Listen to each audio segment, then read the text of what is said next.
that happened while he was in office, leveraging his position to enrich himself. Hey guys, I'm here for you with a new video. Please subscribe my channel and press the bell icon so you can get new updates. And please watch the video till the end. Brooke, thank you. With that, let us bring in New York Congresswoman Claudia Tenney. Great to have you here live in the flesh, in person. Kevin McCarthy, Speaker of the House, said he's hearing from Democrats that they're getting nervous about all the connections showing Joe Biden is involved in corruption. In your conversation with Democrats, off-the-record conversations, are they expressing the same concerns to you? I haven't heard directly from any Democrats that they're actually going to take any action, like not support Joe Biden, but you're starting to see them circling the wagons a bit, like maybe Joe shouldn't be their candidate, because this is corruption, bribery, money laundering in plain sight. These aren't trumped-up charges, with no pun intended, like you're seeing against the former president. These are actually things that happened while he was in office, leveraging his position to enrich himself and his family. There's evidence is coming out, whether it's the suspicious activity reports that Representative Comer has brought out. All the pieces of the puzzle are coming together that show that Joe Biden, in fact, did do all these things. And bribery and these types of actions are actually criminal, and they're also impeachable. And that's why I urge Kevin McCarthy and our colleagues to support impeachment, because I think if we put this on the table, you're going to see a lot of senators, particularly those who want to talk about the truth and want to get elected in swing states. They're going to have to look at this impeachment honestly and realize that this is not the kind of person that should be serving our nation and also as commander-in-chief.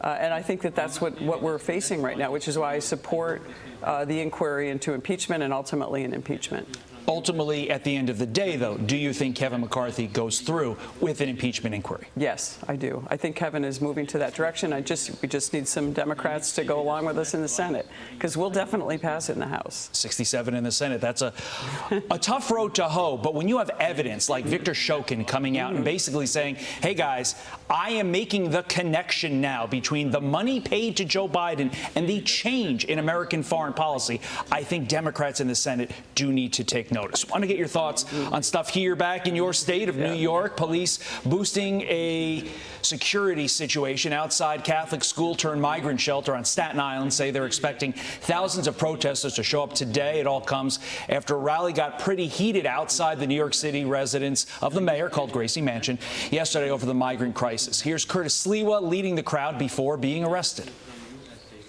No to Eric Adams. No to the tents. No to the migrants. No to the tents. No to the migrants. No to the tents. No to the migrants. No to the tents. No to the migrants. The mayor has forsaken us. The governor has forsaken us. Isn't that the point, Congresswoman? Obviously, Joe Biden got us in this mess with his open border policies. But Governor Hochul and Mayor Adams allowed this situation to happen with their sanctuary policies. Absolutely. Sanctuary policies. And not only that, Kathy Hochul actually put $1 billion in new taxes in last year's budget, actually technically this year's budget, to pay for taxpayers to pay for it. This is where, look, everyone feels sorry for a humanitarian crisis, the human trafficking that's going on at record levels. Joe Biden and Secretary Mayorkas' fault. I think they both should be impeached for this issue alone.